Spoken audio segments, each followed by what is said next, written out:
DNC Tamil நேயர்கள் அனைவருக்கும் வணக்கம். ஜூன் 1 7 கட்ட தேர்தல் முடிவடைந்து தேர்தல் திருவிழாவானது இந்தியால முடிவடைஞ்சது. ஸோ அது முடிஞ்சதுக்கு அப்புறம் பாத்தீங்கன்னா பலதரப்பட்ட எக்ஸிட் போல் ரிசல்ட்ஸ் எக்ஸிட் போல், அதாவது தேர்தலுக்கு பிந்திய கருத்து கணிப்பு அப்படிங்கறத பாத்தீங்கன்னா இந்தியா ஃபுல்லும் பரவலாக எல்லாரும் சொல்லிக்கிட்டு வர ஆரம்பிச்சிட்டாங்க. ஸோ அதுபடி பார்த்தோம்னா எல்லாருமே பெரும்பான்மையான எக்ஸிட் போல் போல் போல் போல்ஸ்டர்ஸ் சொல்றத பாத்தீங்கன்னா இன்னைக்கு மீண்டும் நரேந்திர மோடி அவர்கள் 3வது முறையாக ஆட்சி அமைப்பார் அப்படிங்கிற மாதிரி சொல்றாங்க. சோ இதுல நம்ம இது ஒரு பக்கம் இருந்தாலும் நமது தமிழ்நாட்டுல என்ன இந்த முறை பாத்தீங்கன்னா பலவிதமான பேச்சுகள் இருந்தது. அதாவது திராவிட முன்னேற்ற கழகம் ஒரு பெரிய வலுவான கூட்டணியோட தேர்தலை சந்திச்சாங்க. அண்ணா திராவிட முன்னேற்ற கழகமும் பாரதிய ஜனதா கட்சியும் ஒன்னா சேர்ந்து தேர்தலை சந்திக்க போறாங்கன்னு கடைசி வரைக்கும் இருந்து, ஆனால் ஒற்றை தலைமையில இபிஎஸ் ரொம்ப தெளிவாக இருந்து அவர் கூட்டணி வேண்டாம் அப்படிங்கிற மாதிரி அந்த கூட்டணியை விட்டு தேசிய ஜனநாயக கூட்டணி இந்திய நேஷனல் டெமோக்ராட்டிக் அலையன்சஸ்ல விட்டு வெளியே தனியா அவர் ஒரு கூட்டணி மெகா கூட்டணி அமைக்க போறேன்னு சொல்லி மெகா கூட்டணி அமைக்க முடியாமல் இரண்டு மூன்று சிறிய கட்சிகள், அதாவது எஸ்டிபிஐ, தேமுதிக, புதிய தமிழகம் கிருஷ்ணசாமி அவர்களை சேர்த்துக்கிட்டு அனைத்து தொகுதிகளும் அவருக்கு போட்டுக்கிட்டார். அதாவது ஒரு மும்முனை போட்டி. இது தவிர நாம் தமிழர் எப்பொழுதுமே சீமான் அவர்கள் தனியா நிற்கும் பொழுது அவரும் நின்று இந்த இதை ஒரு 4 முனை போட்டி அப்படின்னு பார்க்க இல்லைனாலும் ஒரு 3 முனை போட்டியாகவே இந்த தேர்தல் நம்மளுக்கு சிறப்பா அமைஞ்சது. நம்ம தமிழ்நாடுங்கும் பொழுது இந்த தடவை தமிழ்நாட்டை பொறுத்த வரைக்கும் 39 தொகுதி, அதையும் சேர்த்து அது மட்டும் இல்லாமல் பாண்டிச்சேரியும் சேர்த்து இந்த எக்ஸிட் போல், அதாவது எக்ஸிட் போல்னு நான் இதுல மீன் பண்ண விரும்பல. அதாவது வாய்ப்புகள் என்ன, நம்ம ஆரம்பத்துல இருந்தே வாய்ப்பு யாருக்குங்கிற மாதிரிதான் நமது யூடியூப் சேனல்ல நம்ம ரெகுலரா பேசிக்கிட்டு இருக்கோம். சோ ஒரு எக்ஸிட் போல் அப்படிங்கிறத விட வாய்ப்பு இந்த தடவை யாரு இந்த 40 தொகுதியிலும் இருக்காங்க அப்படின்னு தொகுதி வாரியாக ஒரு மேலோட்டமாக நம்ம இந்த இதுல நம்ம பார்த்துடலாம். முதல்ல நம்ம எடுத்துக்கிட்டோம்னா திருவள்ளூர் தொகுதி. நான் ஏற்கனவே நம்ம சொல்லியிருந்த மாதிரி இந்த திருவள்ளூர் தொகுதியில அதிமுக ஒரு நல்ல வேட்பாளரை நியமிச்சிருந்தா. ஏன்னா போன தடவை வேணுகோபால் நின்றுட்டு இருந்தாரு. அவரை நிற்பாட்டி இருந்தாங்கன்னா அவங்களுக்கு ஒரு இந்த தொகுதி ஒரு வெற்றிக்கான தொகுதியா தான் இருந்திருக்கும். இந்த தொகுதியை பொறுத்த வரைக்கும் காங்கிரஸ் சசிகாந்த் செந்தில், அதாவது முன்னாள் ஐஏஎஸ் அவர்களை நிப்பாட்டினாங்க. அவர்களுக்கு எதிர்த்து பாரதிய ஜனதால பாரதிய ஜனதாவின் மாநில பொதுச் செயலாளர் அவர்களை நிப்பாட்டியிருந்தாங்க. சோ இந்த தொகுதியை பொறுத்த வரைக்கும் காங்கிரஸ் கம்ஃபர்டபுளா இந்த முறை 2024 தேர்தலில் வெற்றி பெறுவாங்க அப்படிங்கிறது தான் தெரியுது. இதை தவிர இப்போ சென்னையை எடுத்துக்கலாம் அப்படின்னு பார்த்தோம்னா, இப்போ திருவள்ளூருக்கு அப்புறம் சென்னை அப்படின்னு பாத்தீங்கன்னா சென்னை நார்த், சென்னை வடக்க பொறுத்த வரைக்கும் பாத்தீங்கன்னா ஆற்காடு வீராசாமி அவர்களின் பையன் மீண்டும் களம் கண்டு 2வது முறையாக திரும்பியும் அவர் கலாநிதி வீராசாமி அவர்கள் திமுகவே இந்த தடவையும் அந்த இடத்துல வெற்றி பெறும் அப்படிங்கிற மாதிரி ஒரு இது இருக்கு. சோ அதிமுகவை பொறுத்த வரைக்கும் ராயபுரம் மனோ அவர்கள் நின்னாங்க. பாரதிய ஜனதாவை பொறுத்த வரைக்கும் பால் கனகராஜ் அவர்கள் நின்னாங்க. இவங்க 2 பேருமே ஈக்குவலான இடத்துல வருவாங்க. பட் நல்ல அறுதி பெரும்பான்மையோட சென்னை வடக்கை பொறுத்த வரைக்கும் டிஎம்கே கைப்பற்றும் என்றுதான் தெரிகிறது. அதே மாதிரி சென்னை சவுத் தான் பாத்தீங்கன்னா ரொம்ப லைம் லைட்டான தொகுதியா நம்ம இதுல பார்த்தோம். ஏன்னா அப்படின்னா ஆளுநர் பதவியை ராஜினாமா பண்ணிட்டு தமிழிசை சவுந்தரராஜன் அவர்கள் தேர்தல் களத்துல இருந்தாங்க. அதே மாதிரி ஜெயக்குமார் அவர்களின் மகன் அண்ணா திராவிட முன்னேற்ற கழகத்திலையும் தமிழச்சி தங்கபாண்டியன் அவர்கள் திமுகவிலையும் இது பண்ணாங்க. இந்த தொகுதியை பொறுத்த வரைக்கும் ஆரம்ப காலகட்டங்கள்ல பாத்தீங்கன்னா தமிழிசை வந்த உடனே ஒரு க்ளோஸ் கண்டெஸ்ட் அப்படிங்கிற மாதிரி போனது. இருந்தாலும் இன்னைக்கு இந்த தொகுதியுமே திராவிட முன்னேற்ற கழகம் கைப்பற்றும் என்றுதான் தெரிகிறது. 2வது இடம் 3வது இடம் அப்படிங்கிறத பொண்ணையும் பார்த்தோம்னா எனக்கு தெரிஞ்சு கிட்டத்தட்ட 2 பேரும் அண்ணா திராவிட முன்னேற்ற கழகமா இருக்கட்டும் பாரதிய ஜனதாவா இருக்கட்டும் 2 பேருமே சமமான வாக்குகளை பெறுவாங்க. ஒரு 1% 2% வாக்குகள் தான் 2ஆம் இடம் 3ஆம் இடம் நிர்ணயிக்கப்படும் அப்படிங்கிற ஒரு சூழ்நிலையில இருக்கு. ஸ்ரீபெரும்புதூர் இது கேட்கவே வேண்டாம், டிஆர் பாலு அவர்கள் இருந்த தொகுதி. இந்த தொகுதியிலையும் அந்த தொகுதியில பாரதிய ஜனதா வேட்பாளர்களை நிப்பாட்டி இருந்திருந்தால் இந்த தொகுதி கொஞ்சம் பாரதிய ஜனதாவின் வாக்குகளுக்கும் அதிகமா இருக்கும், வாய்ப்புகளும் இருக்கும் அப்படிங்கறதா என்னை பொறுத்த வரைக்கும் ஒரு வியூவாவே இருந்தது. பட் பாரதிய ஜனதா நிக்காம தமிழ் மாநில காங்கிரஸ் அவர்களுக்கு இந்த தொகுதியை கொடுத்ததுனால ஸ்ரீபெரும்புதூரில் டிஆர் பாலு திராவிட முன்னேற்ற கழகத்திற்காக இந்த சீட்டை ரீட்டைன் செய்வார் என்றுதான் தெரிகிறது. காஞ்சிபுரத்தை பொறுத்த வரைக்கும் காஞ்சிபுரத்துல பாட்டாளி மக்கள் கட்சி தேசிய ஜனநாயக கூட்டணி சார்பில் இருந்தாங்க. திமுகவும் அண்ணா திமுகவும் களம் கண்டாங்க. திமுகவை பொறுத்த வரைக்கும் திமுகவே இந்த தொகுதியும் வருவாங்க. இந்த இடத்துல பாட்டாளி மக்கள் கட்சி 2வது இடத்திற்கு வருவதற்கான வாய்ப்புகள், அண்ணா திராவிட முன்னேற்ற கழகம் 3வது இடத்திற்கு தள்ளப்படுவதற்கான வாய்ப்புகளும் இந்த இடத்துல இருக்கு. சோ நான் இந்த இது போற போது நான் ஒரு சொல்றேன், கிட்டத்தட்ட ஒரு 22 தொகுதிகள்ல அண்ணா திராவிட முன்னேற்ற கழகம் 3வது இடத்திற்கு தள்ளப்படக்கூடிய நிலைமை இந்த 2024ஆம் ஆண்டு எலெக்ஷன்ல இருக்கிறத நம்மளால பார்க்க முடியும். அதை நான் ஒவ்வொரு தொகுதி வாரியா சொல்றதுனால தொகுதியில நம்ம தெளிவா அதை தெரிஞ்சுக்கலாம். சோ இது தவிர பாத்தீங்கன்னா மத்திய சென்னையை பொறுத்த வரைக்கும் பாத்தீங்கன்னா அந்த தயாநிதி மாறன் அவர்கள் இந்த தொகுதியை ரீட்டைன் பண்றதுக்கான வாய்ப்புகள் அதிகம் இருந்தாலும் பாரதிய ஜனதா கட்சி இந்த தொகுதியில் கிட்டத்தட்ட தயாநிதி மாறன் அவர்களை நெருங்கி விட்டது என்றே தான் சொல்ல முடியும். ஏன்னா இந்த தேர்தலுடைய முடிவுகளும் அப்படிதான் இருக்கும். தேமுதிக ஒன்றும் பெரிய அளவுல அவங்களுக்கு ஒன்றும் ரெப்ரசன்டேஷன் தேமுதிக அதிமுக கூட்டணியில 3வது இடத்திற்கு தள்ளப்படக்கூடிய நிலைமைதான் இங்க உள்ளது. கிட்டத்தட்ட 2-3% வாக்குகள் வித்தியாசத்துலதான் இந்த தொகுதியை தயாநிதி மாறன் அவர்கள் வெல்வார் என்று பார்க்க முடியும். அரக்கோணம் அப்படிங்கிற தொகுதி அடுத்தது பார்த்தோம்னா ஜெகத் ரட்சகன் இந்த தொகுதியை திரும்பியும் அவர் தான் சென்ற முறையும் இந்த தொகுதியை வென்றாரு. இந்த முறையும் ரொம்ப கம்ஃபர்டபுளான ஒரு பொசிஷன்ல அரக்கோணத்தை அவர் ஜெயித்தெடுப்பார். இதே இந்த அரக்கோணம் தொகுதியிலையும் பாத்தீங்கன்னா பாட்டாளி மக்கள் கட்சி 2ஆம் இடத்திற்கு வரக்கூடிய வாய்ப்புகள் அதிகமாக இருக்கும். அண்ணா திராவிட முன்னேற்ற கழகத்தின் வேட்பாளர் 3ஆம் இடத்திற்கு நிச்சயமாக தள்ளப்படுவார் என்றுதான் பாக்குறோம். ஆரணியை பொறுத்த வரைக்கும் காங்கிரசுக்கு இந்த தொகுதி போன தடவை கொடுத்திருந்தாங்க. அதை மறுத்து இந்த தடவை திராவிட முன்னேற்ற கழகம் நேரடியாகவே களம் கண்டாங்க. இந்த தொகுதியில நின்ன ஆரணியோட காங்கிரஸ் வேட்பாளர் கடலூருக்கு அனுப்பப்பட்டார். சோ இந்த தொகுதியை பொறுத்த வரைக்கும் ஆரணியை பொறுத்த வரைக்கும் பாத்தீங்கன்னா திராவிட முன்னேற்ற கழகம் ரீட்டைன் பண்ணிடுவாங்க. அண்ணா திராவிட முன்னேற்ற கழகம் 2ஆம் இடத்திற்கு வரக்கூடிய வாய்ப்புகள் இருக்கு. சோ இதை தவிர அப்படின்னா ஆரணிக்கு அப்புறம் பாத்தீங்கன்னா ஆரணிக்கு அருகில் உள்ள வேலூரை பார்த்தோம்னா போன தடவையே அந்த தொகுதியை ஏசி சண்முகம் அவர்கள் வெற்றி பெற வேண்டிய தொகுதி. வெறும் 7000 சில்லற வாக்குகள் வித்தியாசத்துல திராவிட முன்னேற்ற கழகத்தின் துரைமுருகனுடைய பையன் இந்த தொகுதியை வெற்றி பெற்றாரு. ஆனா இந்த முறை அந்த அளவுக்கு வெற்றி இருக்காது. இந்த முறை பாரதிய ஜனதா சார்பில் போட்டியிட்ட ஏசி சண்முகம் அவர்கள் இந்த தொகுதியை கைப்பற்றுவதற்கான வாய்ப்புகள் மிக அதிகமாக உள்ளது. அதாவது மத்தியில ஆட்சி அமைக்க போறது பாரதிய ஜனதா அப்படிங்கிற ஒரு முடிவு இருக்கும் பொழுது இந்த தொகுதியை பொறுத்த மட்டும் நம்ம பார்த்தோம்னா நிச்சயமாக பாரதிய ஜனதாக்கான ஒரு எட்ஜ் திராவிட முன்னேற்ற கழகம் தோற்கக்கூடிய தொகுதிகளில் இதுவும் ஒன்றாக இருக்கும் அப்படிங்கிற மாதிரிதான் இருக்கு. இந்த இடத்துல திரும்பி அண்ணா திராவிட முன்னேற்ற கழகத்துல வேட்பாளர் 3ஆவது இடத்திற்கு தள்ளப்படுவார் என்றுதான் தெரிகிறது. பாரதிய ஜனதா ஜெயிச்சாலும் சரி, திராவிட முன்னேற்ற கழகம் ஜெயிச்சாலும் சரி, அண்ணா திராவிட முன்னேற்ற கழகம் 3ஆவது இடத்தான் போகும். ஆனா இந்த இடத்துல ஒரு எட்ஜ் அப்படிங்கிறது எனக்கு தெரிஞ்சு வேலூரை பொறுத்த வரைக்கும் பாரதிய ஜனதா வெற்றி பெறக்கூடிய வாய்ப்புகள் இருக்கிறது. இதுக்கப்புறம் பாத்தீங்கன்னா திருவண்ணாமலையை பொறுத்த வரைக்கும் திராவிட முன்னேற்ற கழகம் நிச்சயமாக ஏவா வேலுவுடைய சீரிய தலைமையில அவங்க இந்த எலெக்ஷனை மேற்கொண்டாங்க. திருவண்ணாமலையிலையும் பாரதிய ஜனதாவுடைய மாநில செயலாளரான அஸ்வத்தாமன் அவர்கள் இருந்தாரு. அவரும் ஒரு வன்னியர் சமுதாய வாக்குகளை, கணிசமான வாக்குகளை பெறக்கூடிய ஒரு வன்னிய வேட்பாளருங்கிறதுனால அவர் 2ஆம் இடத்திற்கு வரக்கூடிய வாய்ப்புகள் இந்த தொகுதியில இருக்கிறது. அண்ணா திராவிட முன்னேற்ற கழகம் 3ஆவது இடத்திற்கு செல்லக்கூடிய ஒரு நிகழ்வாதான் இந்த இடத்தை பொறுத்த வரைக்கும் வரும்.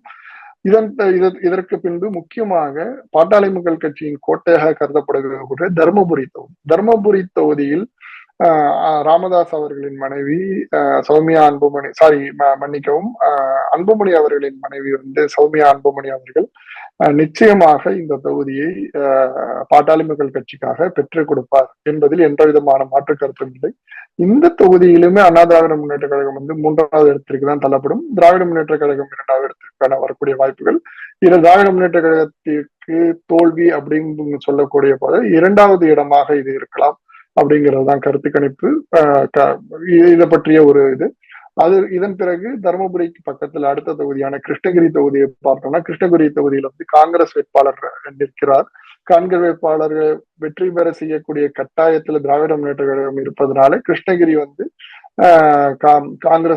காங்கிரஸுக்கு பெறக்கூடிய தொகுதியாக போகும். அங்க இந்த இடத்துல 2ஆம் இடத்திற்கும் 3வது இடத்திற்கும் மிகப்பெரிய போட்டி. அண்ணா திராவிட முன்னேற்ற கழகம் வருமா, பாரதிய ஜனதா வருமா என்ற ஒரு போட்டி இருக்கிறது. சோ என்னதான் இருந்தாலும் இந்த தொகுதியை காங்கிரஸ் கைப்பற்றும் என்று தெரிகிறது. இதை தவிர சேலம், அதாவது எடப்பாடி அவர்களின் கோட்டையாக கருதப்படுகின்ற சேலம் நாடாளுமன்ற தொகுதி. இந்த சேலம் நாடாளுமன்ற தொகுதியை பொறுத்த வரைக்கும் பாட்டாளி மக்கள் கட்சி களம் கண்ட தொகுதி. அண்ணா திராவிட முன்னேற்ற கழகம் திமுக திமுகவை பொறுத்த வரைக்கும் சுடுகாட்டு ஊழல், சுடுகாட்டுக்கூரை ஊழல் என்று திராவிட முன்னேற்ற கழகத்தால் இது திராவிட முன்னேற்ற கழகத்தால் ஊழல் குற்றச்சாட்டு சுமத்தப்பட்ட செல்வ கணபதி அவர்களை சேலத்தில் திராவிட முன்னேற்ற கழகத்தின் சார்பாக நிப்பாட்டி அவரே தான் இன்று திராவிட முன்னேற்ற கழகத்தில் வேட்பாளராகவும் இருந்திருக்கிறார். அவரே வெற்றியும் பெறுவார் என்பதுதான் கள நிரோலமாக இருக்கிறது. இதை தவிர அப்படின்னு பாத்தீங்கன்னா நீங்க நாமக்கல், இதற்கு பக்கத்து தொகுதியான நாமக்கல் தொகுதி, இங்கு கொங்கு மக்கள் தேச கட்சி அவர்கள் ஈஸ்வரன் அவர்களுடைய கட்சி திராவிட முன்னேற்ற கழகத்தின் சின்னத்துல இருக்கிறதுனால இந்த தொகுதியை இந்த தொகுதியில இந்த தொகுதி ஆக்சுவலி ஒரு கடுமையான போட்டி. நாமக்கல்ல 2வது இடத்துல பாரதிய ஜனதா வரக்கூடிய வாய்ப்புகள் அதிகமாக உள்ள தொகுதி. கொஞ்சம் இது இதெல்லாம் ஒரு ஒரு ஒரு 2-3 மாசத்துக்கு முன்னாடி திராவிட முன்னேற்ற கழகம் வேட்பாளர் அறிமுகத்திற்கு முன்பாகவே பாரதிய ஜனதா வேட்பாளர் அறிமுகப்படுத்தி செய்திருந்தா இதெல்லாம் கொஞ்சம் ஜெயிச்சிருக்கக்கூடிய தொகுதியா கூட இருக்கலாம் பாரதிய ஜனதா கட்சியை பொறுத்த மட்டும். அண்ணா திராவிட முன்னேற்ற கழகம் இந்த தொகுதியில 3வது இடத்திற்கு தள்ளப்படும் நிச்சயமாக. அதாவது அதுக்கப்புறம் ஈரோடு பொறுத்த வரைக்கும் நம்ம ஏற்கனவே இதை பத்தி நிறைய பேசியிருக்கோம். ஈரோட பொறுத்த வரைக்கும் ஈரோட்ல ஆற்றல் அசோக்குமார் அவர்கள் அண்ணா திராவிட முன்னேற்ற கழகத்தின் சார்பாக களம் கண்டார். இவர் மொடக்குறிச்சியோடைய பாரதிய ஜனதா எம்எல்ஏ அவர்களின் மருமகன் என்பதும் நமக்கு தெரிஞ்சதுதான். ரீசெண்டா தான் அவரும் பாரதிய ஜனதாவில் இருந்து விலகி அண்ணா திராவிட முன்னேற்ற கழகத்துக்கு சென்றார். இந்த தொகுதியை பொறுத்த மட்டும் அண்ணா திராவிட முன்னேற்ற கழகம் ஒரு லீடு எடுக்கக்கூடிய வாய்ப்பு அப்படிங்கறத நம்மளால பார்க்க முடியும். என்டிஏ பொறுத்த வரைக்கும், தேசிய ஜனநாயக கூட்டணியை பொறுத்த வரைக்கும் தமிழ் மாநில காங்கிரஸ் இந்த தொகுதியில நின்னாங்க. அவங்க ஒன்றும் பெரிய அளவுல ஒரு வாக்குகளை பெற முடியாது. சோ அண்ணா திராவிட முன்னேற்ற கழகத்திற்கான வெற்றி அப்படி என்றால், வெற்றி பெற்றால் அப்படின்னு ஒரு தொகுதி இருக்கும் அப்படின்னா தமிழ்நாட்டுல அது ஈரோடு தொகுதியா தான் இருக்கும். அதுக்கப்புறம் அடுத்த தொகுதியை நம்ம பார்த்தோம்னா திருப்பூர், கம்யூனிஸ்டுகளுக்கு கொடுக்கப்பட்ட தொகுதி, பாரதிய ஜனதாவுக்கு கோட்டையாக இருக்கக்கூடிய தொகுதி, அண்ணா திராவிட முன்னேற்ற கழகமும் களமிறங்கிய தொகுதி. இந்த தொகுதியை பொறுத்த வரைக்கும் பாத்தீங்கன்னா நாம் தமிழர்கள் பிரிக்கக்கூடிய வாக்குகள் அப்படிங்கிறது கணிசமான ஒரு வாக்குகளா இருப்பதனால அந்த வாக்குகள் பாரதிய ஜனதாவும் கம்யூனிஸ்டும் பாத்தீங்கன்னா ரொம்ப க்ளோஸா தான் வருவாங்க. இருந்தாலும் கம்யூனிஸ்டுகளுக்கு ஒரு எட்ஜ் இருக்கும். கம்யூனிஸ்ட் ஒரு வெற்றி பெறுவதற்கான வாய்ப்பு இந்த தொகுதியில அதிகமா இருக்கு. இந்த தொகுதியை பொறுத்த வரைக்கும் அண்ணா திராவிட முன்னேற்ற கழகம் 3ஆம் இடத்திற்கு தான் தள்ளப்படும். அதே மாதிரி அடுத்ததாக பார்த்தோம்னா திருப்பூர், நீலகிரியை பொறுத்த வரைக்கும் பாத்தீங்கன்னா நீலகிரி ராஜா அவர்கள் நிச்சயமாக வெற்றி பெறுவார். ராஜாவை எதிர்த்து போட்டியிட்ட முருகன் அவர்கள் 2ஆம் இடத்திற்கு நிச்சயமாக வருவார். அண்ணா திராவிட முன்னேற்ற கழகம் தனபால் அவர்களின் முன்னாள் சபாநாயகர் தனபால் அவர்களின் பையன் இந்த தொகுதியில போட்டியிட்டார். அவர் 3ஆம் இடத்திற்கு தான் தள்ளப்படுவார். இந்த தொகுதியும் அண்ணா திராவிட முன்னேற்ற கழகத்திற்கு 3ஆம் இடத்திற்கு செல்லக்கூடிய தொகுதியாக தான் பார்க்க முடிகிறது. இதன் பிறகு பொள்ளாச்சி, அதாவது பாத்தீங்கன்னா பொள்ளாச்சி ஒரு சர்ப்ரைஸா இருக்கக்கூடிய ஒரு தொகுதி. ஆரம்ப காலகட்டத்திலேருந்தே பாரதிய ஜனதா இந்த இடத்துல வரும், பாரதிய ஜனதா ஜெயிக்கும், பாரதிய ஜனதா வரும், நல்லா பண்ணுவாங்க, பெர்ஃபார்மன்ஸ் இருக்கும் அப்படிங்கிற மாதிரி சொன்னது இந்த தடவை, அதாவது பொள்ளாச்சியில் திராவிட முன்னேற்ற அதாவது அண்ணா திராவிட முன்னேற்ற கழகத்தின் கோட்டை என்று கருதப்படக்கூடிய கொங்கு பகுதிகளில் அண்ணா திராவிட முன்னேற்ற கழகத்தின் வாக்குகள் அனைத்தையும் மடைமாற்றப்பட்டு அனைத்தும் பாரதிய ஜனதா கட்சிக்கு மாறியுள்ளதை இந்த தேர்தல் முடிவுகள் சர்வ நிச்சயமாக வெளிப்படுத்தும் என்பதில் எனக்கு மாற்று கருத்து கிடையாது. அதே மாதிரி பொள்ளாச்சி தொகுதியை பொறுத்த வரைக்கும் திராவிட முன்னேற்ற கழகம் வெற்றி பெற்றாலும் ஒரு சில வாக்கு சதவீத வித்தியாசத்தில் பாரதிய ஜனதா தன்னுடைய வெற்றியை இழக்கக்கூடிய தொகுதியாக கூட பொள்ளாச்சி தொகுதி இருக்கலாம். அண்ணா திராவிட முன்னேற்ற கழகம் வாக்குகளை தான் பாரதிய ஜனதா இந்த தொகுதியில் அதிகமாக கைப்பற்றும். அண்ணா திராவிட முன்னேற்ற கழகம் 3வது இடத்திற்கு தள்ளப்படும் என்பதில் மாற்று கருத்து கிடையாது. கோவை எல்லோரும் ரொம்ப ஆவலாக எதிர்பார்த்த தொகுதி. அண்ணாமலை அவர்கள் போட்டியிட்ட தொகுதி. திராவிட முன்னேற்ற கழகமும் அண்ணா திராவிட முன்னேற்ற கழகமும் போட்டி போட்டு பாரதிய ஜனதா வேட்பாளர் மாநில தலைவர் அண்ணாமலை அவர்களை இந்த தொகுதியில் வென்றே தீர வேண்டும் என்ற தொகுதி. இருந்தாலும் இந்த தொகுதியை பொறுத்த வரைக்கும் நம்ம கள நிலவரம் அப்படிங்கும்பொழுது கிட்டத்தட்ட எனக்கு தெரிந்து ஒரு 5% வாக்குகள் வித்தியாசத்திலாவது பாரதிய ஜனதா இந்த தொகுதியை கைப்பற்றும் என்றே தெரிகிறது. ஏன்னால் 1996 தேர்தல், அதாவது வாஜ்பாய் அவர்கள் பாரதிய ஜனதா முதலாக வென்ற நாட்களில் இருந்து மெஜாரிட்டி இல்ல, 98ல இருந்து அந்த காலகட்டத்திலிருந்து பாத்தீங்கன்னா இந்த தொகுதியில பொறுத்த வரைக்கும் 30% வாக்குகள் தனித்து நின்னாலும் சரி, கூட்டணியில நின்னாலும் சரி, 30% வாக்குகளை என்றைக்குமே பாரதிய ஜனதா இந்த தொகுதியில தன்னகத்தே கொண்டுள்ள தொகுதி தான். இந்த தொகுதியில இருக்கின்ற, நான் ஏற்கனவே இதை பத்தி நம்ம பேசியிருக்கோம், அதாவது 5 மொத்தம் 6 சட்டமன்ற தொகுதியில 5 சட்டமன்ற தொகுதியிலும் அண்ணா திராவிட முன்னேற்ற கழகம் வென்றது. ஒரு தொகுதியை பாரதிய ஜனதா கைப்பற்ற வாய்ப்பு கிடைத்தது. இந்த 5 சட்டமன்ற தொகுதியிலுமே பாரதிய ஜனதாவுடைய வாக்குகள் இல்லாமல் அண்ணா திராவிட முன்னேற்ற கழகம் இந்த தொகுதியை வென்றெடுத்திருக்க முடியாது. இதற்கான எல்லா தொகுதியிலுமே பாரதிய ஜனதா அதற்கு முன்பு நடந்த லோக்சபா எலெக்ஷன்லயா இருக்கட்டும், அதுக்கு முன்னாடி நடந்த அசம்பிளி எலெக்ஷனா இருக்கட்டும், அது மாதிரி பாத்தீங்கன்னா கணிசமான வாக்குகள், அவர்களுடைய வாக்குகளை பெற்றுதான் அண்ணா திராவிட முன்னேற்ற கழகம் இதில் இருந்து 5 தொகுதிகளையும் வென்றெடுத்தது. இந்த தொகுதியை, கோவையை அண்ணாமலை அவர்கள் நிச்சயமாக பாரதிய ஜனதாக்கு பெறுவதற்கான வாய்ப்புகள் அதிகமாக உள்ளது. திண்டுக்கலை பொறுத்த வரைக்கும் அண்ணா திராவிட முன்னேற்ற கழகம் எஸ்டிபிஐ அவங்களுக்கு கொடுத்து, எஸ்டிபிஐ நெல்லை முபாரக் அவர்களை களமிறக்கி விட்டுருந்தாங்க. திண்டுக்கலை பொறுத்த வரைக்கும் சிபிஐ அவர்களுக்கு, ஏன்னா திராவிட முன்னேற்ற கழகம் நேரடியாக கோவையில களம் காணணுங்கிறதுக்காக கோவையில சிபிஐ கம்யூனிஸ்டுகளை இங்க கூப்பிட்டு எடுத்துட்டாங்க.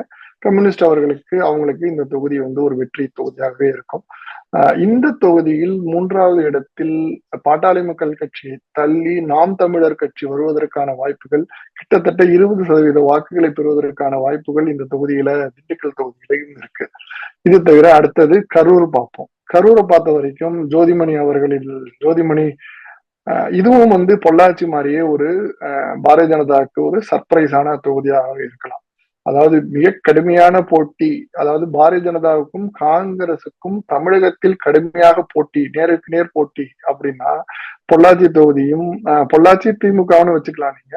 கரூரை பொறுத்த வரைக்கும் காங்கிரஸுக்கும் பாரதிய ஜனதாவுக்கும் கடுமையான போட்டி அப்படி இருந்தாலும் கரூரில் ஒரு சில சதவீத வாக்குகள் வித்தியாசத்தில் காங்கிரஸ் வெற்றி பெற முடியும். பாரதிய ஜனதா 3வது இடத்திற்கு அண்ணா திராவிட முன்னேற்ற கழகத்தை சர்வ நிச்சயமாக தள்ளி 2வது இடத்தில் பாரதிய ஜனதா 32-33% வாக்குகளை பெற்று வரும் என்பதில் மாற்று கருத்து இல்லை.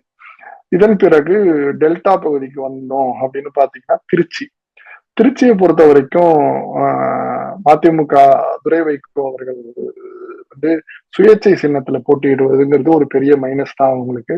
அது தவிர அவரை எதிர்த்து அம்மா மக்கள் முன்னேற்ற கழகத்தின் வேட்பாளராக அங்க உள்ள கவுன்சிலர் அவங்கள நிப்பாட்டிருக்காங்க, செந்தில்நாதன் அவர்களை.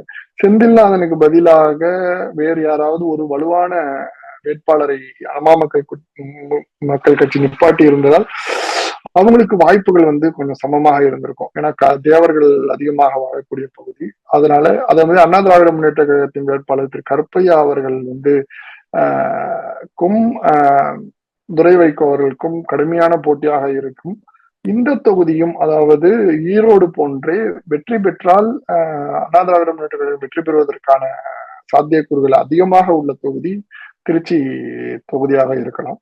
பெரம்பலூர் நேரு அவர்களின் மகன் அருண் நேரு அவர்களை களமிறக்கிய தொகுதி. பாரிவேந்தர் அவர்கள் பாரதிய ஜனதா சின்னத்தில் களம் காண்கின்ற தொகுதி. அண்ணா திராவிட முன்னேற்ற கழகத்தின் சார்பாக முத்தரையர் சமுதாயத்தை சேர்ந்த வேட்பாளர் அவர்களை நிப்பாட்டிய தொகுதி. இந்த தொகுதியிலும் சர்வ நிச்சயமாக அண்ணா திராவிட முன்னேற்ற கழகம் 3வது இடத்திற்கு தள்ளப்படக்கூடிய சூழ்நிலைதான் உள்ளது.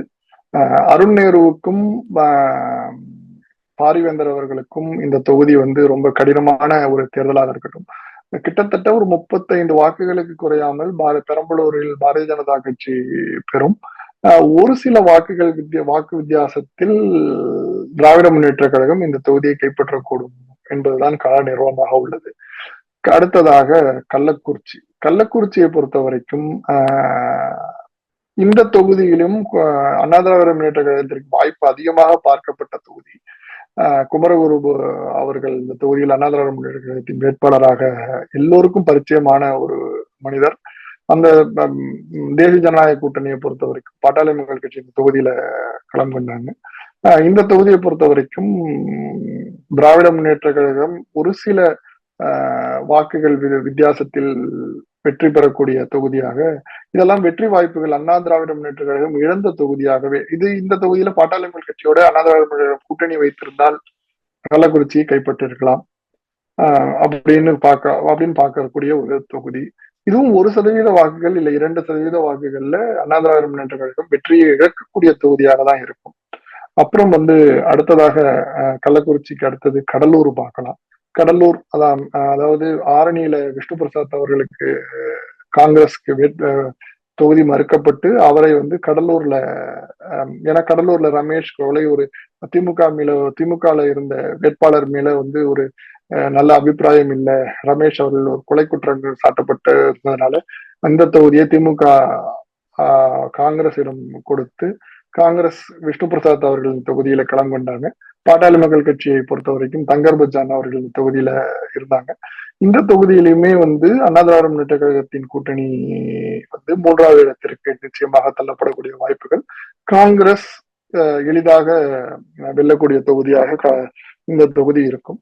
அதே மாதிரி அடுத்ததாக மயிலாடுதுறை பொறுத்த வரைக்கும் கடைசி நேரத்தில் சுதா அவர்கள் வழக்கறிஞர் சுதா அவர்கள் பாரத் ஜோடோ யாத்திரையில் ராகுல் காந்தியுடன் கன்னியாகுமரியிலிருந்து காஷ்மீர் வரை பயணித்த சுதா அவர்களை களமிறக்கி அவர்களுக்கு திராவிட முன்னேற்ற கழகம் ஒரு தன்னகத்தே கொண்ட தொகுதியை காங்கிரசுக்கு விட்டு கொடுத்து காங்கிரசுக்கு வெற்றியையும் பெற்றுக்கொள்ளக்கூடிய தகுதியாகவே மயிலாடுதுறை தொகுதி இருக்கும். இந்த தொகுதியை பொறுத்த வரைக்கும் பாட்டாளி மக்கள் கட்சி வேட்பாளருக்கும் அண்ணா திராவிட முன்னேற்ற கழக வேட்பாளருக்கும் 2ஆம் இடத்திற்கும் 3ஆம் இடத்திற்குமான போட்டியாகவே கருதப்படுகிறது. சிதம்பரம் விடுதலை சிறுத்தை கட்சிகளின் தலைவர் தொல் திருமா அவர்கள் போட்டியிடக்கூடிய தொகுதி. இந்த தொகுதியில் அண்ணா திராவிட முன்னேற்ற கழகத்தின் சந்திரகாசி அவர்களை நிப்பாற்றி இருந்தாங்க, நல்ல கேண்டிடேட். அவங்க இந்த தொகுதியில 2ஆம் இடத்துக்கும், பாரதிய ஜனதா ஒரு 20% வாக்குகளை, காத்தியாயனி அவர்கள் இந்த தொகுதியில களம் கண்டாங்க. இந்த தொகுதியில களம் கண்டு அவங்க வேலூருடைய மேயரா இருந்தவங்களை கொண்டு இங்க கொண்டு பாரதிய ஜனதா நிப்பாட்டினாங்க. மோராலஸ் இந்த தொகுதியும் அவங்களுக்கு விசிகே உடைய தொல் திருமாவளவன் அவர்களுக்கு அவருடைய தொகுதியை 40% வாக்குகளை பெற்று வெற்றி பெறக்கூடிய வாய்ப்புகள் தான் விடுதலை சிறுத்தைகளை பொறுத்த வரைக்கும் இந்த தொகுதி சாதகமான தொகுதியாக தான் இருக்கும்.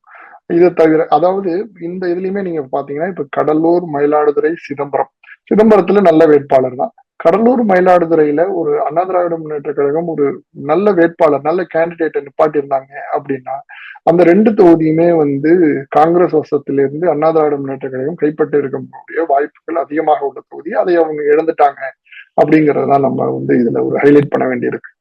இதை தவிர அடுத்தது தஞ்சை டெல்டா பகுதியில் தஞ்சை பொறுத்த வரைக்கும் திராவிட முன்னேற்ற கழகம் அன்றிலிருந்து இன்று வரை திராவிட முன்னேற்றத்தின் கோட்டையாகவே கருதப்படுகின்ற எஸ் பழனிமாணிக்கம் அவர்களுக்கு இந்த முறை வாய்ப்பு மறுக்கப்பட்டு 8-9 முறை களம் கண்ட எஸ் பழனிமாணிக்கம் அவர்களுக்கு வாய்ப்பு மறுக்கப்பட்டு முரசொலி அவர்களுக்கு வாய்ப்பு கொடுக்கப்பட்ட தொகுதி. திமுக இந்த தொகுதியை கைப்பற்றும். 2வது இடத்தில் இந்த கிட்டத்தட்ட ஒரு 25-30% வாக்குகளை பெற்று பாரதிய ஜனதா கருப்பு முருகானந்தம் அவர்கள் இந்த இடத்தில் 2ஆம் இடம் பெறுவார்கள். அண்ணா திராவிட முன்னேற்ற கழகத்தின் கூட்டணி தேமுதிக இந்த இடத்தில் 3வது இடத்திற்கு தள்ளப்படும் சர்வ நிச்சயமாக என்பது தெரிகிறது. இதை தவிர அடுத்ததாக சிவகங்கையை பொறுத்த வரைக்கும் கார்த்திக் சிதம்பரம், பாரதிய ஜனதாவை பொறுத்தவரையில் தேவநாதன் யாதவ் அவர்கள் களமிறக்கப்பட்ட தொகுதி. அண்ணா திராவிட முன்னேற்ற கழகத்தில் வேட்பாளர் நிப்பாட்டிருந்தாங்க. இந்த தொகுதியை பொறுத்த வரைக்கும் இந்த முறை கார்த்திக் சிதம்பரம் வெற்றி பெற்றாலும் கார்த்திக் சிதம்பரத்தின் வெற்றி அவ்வளவு சுலபமான ஒரு வெற்றியாகவே இருக்காது. தேவநாதன் யாதவ் அவர்கள் ஒரு கடுமையான ஒரு தேர்தல் களத்தை கார்த்தி சிதம்பரத்திற்கு கொடுத்துள்ளார் என்றுதான் பார்க்க முடிகிறது.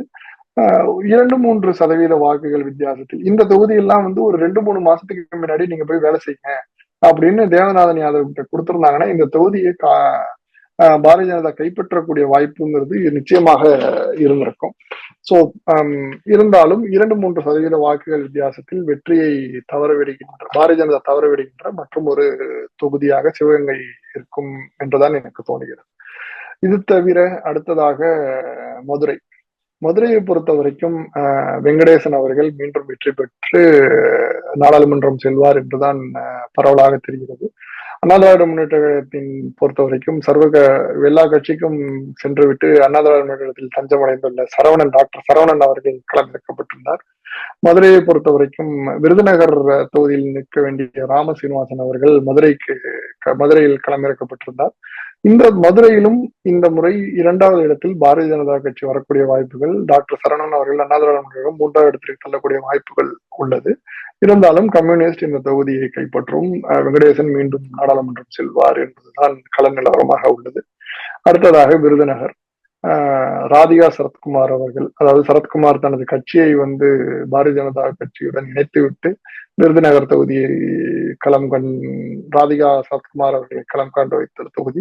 இந்த தொகுதியை பொறுத்த வரைக்கும் மாணிக் தாக்கூர், காங்கிரசினுடைய 2 முறை எம்பியாக இருக்கிற மாணிக் தாக்கூர் தான் மீண்டும் வருவார்.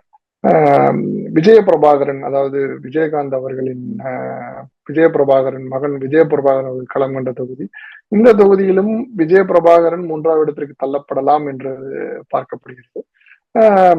காங்கிரஸ் இந்த தொகுதியை கைப்பற்றும் என்றுதான் தெரிகிறது. அடுத்ததாக விருதுநகர் தாண்டி தேனி, மிக முக்கியமான தொகுதி. சென்ற நாடாளுமன்ற தேர்தலில் அண்ணா திராவிட முன்னேற்ற கழகத்தின் OP ரவீந்திரநாத் அவர்கள் வென்ற ஒரே ஒரு தொகுதி இந்த தொகுதி. அண்ணா திராவிட OP ரவீந்திரநாத் அவர்கள் டிடிவி தினகரன் அவர்களுக்கு அம்மா மக்கள் முன்னேற்ற கழகத்திற்காக விட்டு கொடுத்த தொகுதி. அம்மா மக்கள் கழகத்தின் சார்பாக டிடிவி களம் கண்டார். டிடிவி இந்த தொகுதியில் 2-5% வாக்குகள் வித்தியாசத்தில் தங்க தமிழ்ச்செல்வனை வெற்றி பெற்று திராவிட முன்னேற்ற கழகத்தை தோற்கடிக்கக்கூடிய வாய்ப்புகள் என்பது பிரகாசமாக உள்ளது. இந்த தொகுதியிலும் 10-15% வாக்குகளை மட்டுமே அண்ணா திராவிட முன்னேற்ற கழகம் பெறக்கூடிய ஒரு துர்பாகியமான நிலை தேனி நாடாளுமன்ற தொகுதியில் காணப்படுகிறது. இந்த இடமும் 3வது இடத்திற்கு அண்ணா திராவிட முன்னேற்ற கழகம் தள்ளப்படும் என்றுதான் தெரிகிறது. அடுத்ததாக ராமநாதபுரம். முன்னாள் தமிழக முதலமைச்சர் OPS அவர்கள் சுயேட்சை சின்னத்தில் போட்டியிடக்கூடிய ஒரு தேர்தல். OPS என்ற பெயரிலேயே இன்னும் 5 பேரை களமிறக்கப்பட்டு அண்ணா திராவிட முன்னேற்ற களமிறக்கப்பட்டு அவருடைய வெற்றியை பாதிக்க வேண்டும் என்ற ஒரே நோக்கத்துடன் அண்ணா திராவிட முன்னேற்ற கழகம் செய்த சதியின் விளைவாக ஒரு சில வாக்குகள் வித்தியாசத்தில் தோல்வியடையலாம் என்று இருந்த OPS நிச்சயமாக 1%-2% வாக்குகள் வித்தியாசத்தில் IUML நவாஸ்கனி அவர்களை வெல்லக்கூடிய வாய்ப்பு ராமநாதபுரம் தொகுதியை பொறுத்தமட்டில் இருக்கிறது. வெற்றி என்பது இருவருக்கும் 1%, 1/2% வாக்குகள் வித்தியாசத்துல தான் இருக்கும். அதாவது 15,000 ஓட்டு 20,000 ஓட்டு வாக்குகள் வித்தியாசத்துல யார் ஜெயிச்சாலும் 15,000 ஓட்டு 20,000 ஓட்டுல தான் ஜெயிப்பாங்க. அண்ணா திராவிட முன்னேற்ற கழகம் இந்த தொகுதியிலும் 3வது இடத்திற்கு நிச்சயமாக தள்ளப்படும் என்று தெரிகிறது. தூத்துக்குடி, கனிமொழி அவர்கள் களம் காணும் தொகுதி. இந்த தொகுதியிலும் கனிமொழி அவர்கள் அதிக வாக்குகள் வித்தியாசத்தில் அண்ணா திராவிட முன்னேற்ற கழகத்தின் வேட்பாளரை விட அதிக வாக்குகள் வித்தியாசத்தில் வெற்றி பெறக்கூடிய தொகுதியாக தான் எதிர்பார்க்கப்படுகிறது. தென்காசி இந்த தொகுதி பாரதிய ஜனதாவின் வேட்பாளர் களமிறக்கப்பட்டிருந்தால் இந்த தொகுதி வெற்றி பெறக்கூடிய தொகுதியாக பார்க்கப்பட்டது. இருந்தாலும் இந்த தொகுதியில் ஜான் பாண்டியன் அவர்கள் புதிய தமிழகம் கிருஷ்ணசாமி அவர்கள் அண்ணா திராவிட முன்னேற்ற கழகத்தை எதிர்த்து போட்டியிட்டார். இவர்களுக்குள்ளே இருக்கிற இந்த ஒரு போட்டியானது திராவிட முன்னேற்ற கழகத்தை வெற்றியின் பாதைக்கு கொண்டு செல்லக்கூடிய ஒரு தேர்தலாகவே இந்த தேர்தலை நாம் பார்க்கலாம். பாரதிய ஜனதா கட்சி இங்கும் 2வது இடத்தில் நிச்சயமாக வரும். அண்ணா திராவிட முன்னேற்ற கழகத்தின் சார்பில் இரட்டை இலை சின்னத்தில் நின்ற புதிய தமிழகம் கிருஷ்ணசாமி அவர்கள் 3ஆம் இடத்திற்கு தள்ளப்படுவார். அடுத்ததாக திருநெல்வேலி. திருநெல்வேலியை பொறுத்த வரைக்கும் நாயனார் நாகேந்திரன் அவர்கள் நிச்சயமாக நாடாளுமன்றம் செல்லக்கூடிய தேர்தலாக இந்த தேர்தல் அமைந்துள்ளது என்பதில் மாற்று கருத்து கிடையாது. காங்கிரஸ் வேட்பாளர் ராபர்ட் புரூஸ் அவர்களை தோற்கடித்து அண்ணா திராவிட முன்னேற்ற கழகத்தை 3ஆம் இடத்திற்கு தள்ளி திருநெல்வேலியை கைப்பற்றி நாடாளுமன்றம் நாயனார் நாகேந்திரன் கண்டிப்பாக செல்கிறார் என்பதை ஆணித்தரமாக இந்த தொகுதியை பொறுத்த வரைக்கும் நம்மளால் சொல்ல முடியும். அடுத்ததாக கடைகோடி ஆக இருக்கக்கூடிய கன்னியாகுமரியை பொறுத்த முற்றில் ரொம்ப கடினமான காங்கிரஸ் வெல்லக்கூடிய வாய்ப்புகள் அதிகமாக இருந்த தொகுதி. பாரதிய ஜனதா கட்சிக்கும் வாய்ப்புகள் அதிகமாக உள்ள தொகுதி. அண்ணா திராவிட முன்னேற்ற கழகத்திற்கும் அண்ணா திராவிட முன்னேற்ற கழகத்தில் ஒரு கிறிஸ்துவ மீனவ வேட்பாளரை இந்த இடத்துல போட்டது காங்கிரசின் மைனாரிட்டி ஓட்டுகள் குறைக்கும் என்று எதிர்பார்க்கப்படுகிறது. அப்படி போகும் பட்சத்தில் கன்னியாகுமரியை பாரதிய ஜனதா கட்சி திரு பொன்னார் அவர்கள் மீண்டும் கைப்பற்றக்கூடிய வாய்ப்புகள் உள்ளது. இதுவும் 0.5% 1% வாக்குகள், அதாவது 10,000 இருந்து 20,000 வாக்குகள் வித்தியாசத்தில் வெற்றியை நிர்ணயிக்கக்கூடிய தேர்தலாக இந்த தேர்தல் இருக்கிறது. வாய்ப்பு அப்படின்னா கன்னியாகுமரியை பொறுத்த வரைக்கும் மயிர் இழையில் பொன்னார் அவர்கள் வெற்றி பெறுவார் என்பதுதான் கள நிறுவனம். இது தவிர நான் எனக்கு தெரிந்து விழுப்புரம் தொகுதியை நான் விட்டுட்டேன். விழுப்புரம் தொகுதியை பொறுத்த வரைக்கும் விசிக ரவிக்குமார் அவர்கள் களம் காண்ட தொகுதி. அந்த தொகுதியிலும் ரவிக்குமார் அவர்கள் 2வது இடத்தில் பாட்டாளி மக்கள் கட்சி வரக்கூடிய வாய்ப்புகள் உண்டு. சங்கர் அவர்கள் நின்றிருக்காங்க. 3வது இடத்துல பொறுத்த வரைக்கும் அண்ணா திராவிட முன்னேற்ற கழகத்தின் வேட்பாளர் தள்ளப்படுவார். கிட்டத்தட்ட இது தவிர பாண்டிச்சேரியை பொறுத்த வரைக்கும் இந்த முறை இப்ப பாரதிய ஜனதா கட்சி சார்பில் பாரதிய ஜனதா கட்சி இந்த தொகுதியை வென்றெடுக்கக்கூடிய வாய்ப்புகள் உள்ளது.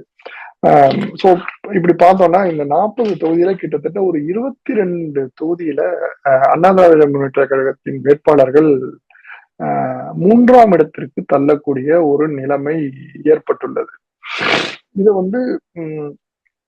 இபிஎஸ்ஸின் ஒற்றை தலைமை அப்படிங்கிறது எந்த அளவுக்கு அப்படிங்கிறது தொடர்ந்து தோல்விகளை சந்தித்து வரக்கூடிய இபிஎஸ்ஸிற்கு அடுத்த ஒரு பேரிடியாக இந்த தேர்தல் இருக்கும் என்பதில் எந்த விதமான மாற்று கருத்தும் இல்லை. அதாவது ஓவராலா பார்த்தோம் அப்படின்னா இந்த ஏன்னா இதுல ரொம்ப கம்மியா இருக்கக்கூடியதுங்கிறனால நான் தேசிய ஜனநாயக கூட்டணியோட வாய்ப்புகள் அப்படிங்கிறதோட இந்த இதை முடிச்சுக்கலாம். அதாவது வேலூர், தர்மபுரி, கோவை, தேனி, ராமநாதபுரம், திருநெல்வேலி, கன்னியாகுமரி இந்த 7 தொகுதிகளில் தேசிய ஜனநாயக கூட்டணி வெற்றி பெறக்கூடிய வாய்ப்புகள் இருக்கு.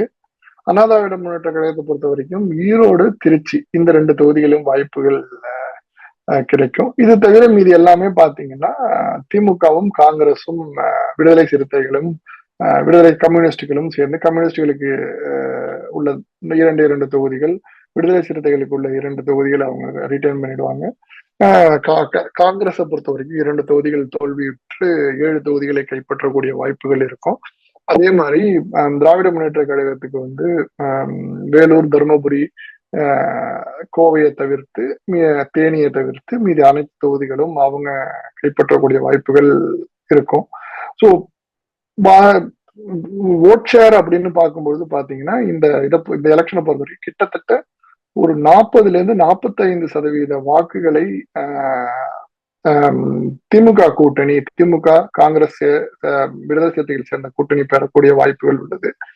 இதை தவிர்த்து அப்படின்னு பார்த்தோம்னா 2வது பெரிய கட்சியாக வரக்கூடிய வாய்ப்பு தேசிய ஜனநாயக கூட்டணிக்கு தமிழகத்தில் அமைந்துள்ளது என்றுதான் பார்க்க முடிகிறது.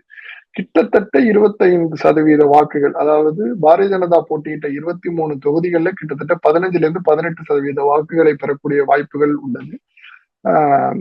இவங்க பாட்டாளி மக்கள் கட்சி 10 தொகுதியில போட்டியிட்ட இதுல கிட்டத்தட்ட ஒரு 5-6% வாக்குகளை பெறக்கூடிய வாய்ப்புகள் பாட்டாளி மக்கள் கட்சிக்கு உள்ளது. இது தவிர 3 தொகுதிகளில் போட்டியிட்ட தமிழ் மாநில காங்கிரஸ் ஒரு 2-2.5% வாக்குகளை பெறக்கூடிய வாய்ப்புகள் இருக்கும். அது தவிர ஓபிஎஸ் அவர்கள் கிட்டத்தட்ட ஒரு 6% வாக்குகளை சேர்ப்பார். அதே மாதிரி 1% வாக்குகளை டிடிவி தினகரன் அவர்கள் சேர்க்கும் பட்சத்தில் கிட்டத்தட்ட 25-25.5%, 25-30% 30% வாக்குகளுக்குள்ள தேசிய ஜனநாயக கூட்டணி பெறக்கூடிய அதே அளவுக்கு அண்ணா திராவிட முன்னேற்ற கழக கூட்டணியும் பெறக்கூடிய வாய்ப்புகள் உள்ளது. ஆனாலும் அண்ணா திராவிட முன்னேற்ற கழகத்தை விட பெரிய கட்சியாக வருமா, பெரிய கூட்டணியாக இது அமையுமா அப்படின்னா அப்படி இல்லை என்றாலும், மூன்றாவது பெரிய கட்சியாக தமிழகத்தில் பாரதிய ஜனதா கட்சி இந்த தேர்தல் மூலம் தன்னை நிரூபித்துக் கொள்ளும். 15-20% வாக்குகளை நிச்சயமாக பெறக்கூடிய வாய்ப்புகள் உள்ளது. நாம் தமிழர் அனைத்து தொகுதிகளிலும், குறிப்பாக சொல்ல போனா திண்டுக்கல், மயிலாடுதுறை, திருச்சி ராஜேஷ் அவர்கள், இதே மாதிரி திருப்பூர், இந்த இதை தவிர்த்து நீலகிரி, கன்னியாகுமரி, இந்த இடங்கள்லாம் பார்த்தீங்கன்னா இரட்டை சதவீதம், ஒரு 10 தொகுதிகளாவது, 39 தொகுதியில ஒரு 10 தொகுதிகளாவது கிட்டத்தட்ட 15-20% வாக்குகள் கூட அளவுக்கு பெறக்கூடிய கட்சியாக நாம் தமிழர் உருவெடுத்து கிட்டத்தட்ட சென்ற தேர்தலை விட 2-3% வாக்குகளை அதிகமாக பெற்று 8-9% வாக்குகளோட 4வது பெரிய கட்சியாக தமிழகத்துல இருக்கும் என்பதில் எந்த விதமான ஒரு மாற்று கருத்தும் இருக்க முடியாது. ஸோ இதுதான் தமிழகத்தை பொறுத்த மட்டும் கள நிலவரம். அதாவது இந்த தேர்தலுக்கு பிந்திய கருத்து கணிப்பு அப்படிங்கறத பார்த்தோம்னா, பாரதிய ஜனதா கட்சிக்கு 2-7 தொகுதிகள், 3-7 தொகுதிகள், அதாவது தேசிய ஜனநாயக கூட்டணிக்கும் அண்ணா திராவிட முன்னேற்ற கழகத்திற்கு 2 தொகுதிகள் கிடைக்கலாம். அது கன்ஃபார்மா கிடையாது. இல்லாட்டினா அந்த 2 தொகுதிகளும் திமுக வசம் சென்றால் 33-36 தொகுதி திமுக கூட்டணிக்கும் பெறக்கூடிய வாய்ப்புகளாக தான் இந்த தேர்தல் நிச்சயமாக அமையும். இன்னும் 2 நாட்கள் தான் இருக்கு. 2 நாட்கள் கழித்து ஜூன் 4 கள நிலவரம் நமக்கு விரிவாக தெரியும். இதுதான் தமிழகத்தின் தேர்தலுக்கு பிந்தைய கருத்து கணிப்பாக நமது யூடியூப் சேனல் வியூவர்ஸ்க்கு தெரியப்படுத்தக்கூடிய ஒரு விஷயமாக நான் சொல்லிக் கொள்கிறேன். வணக்கம்.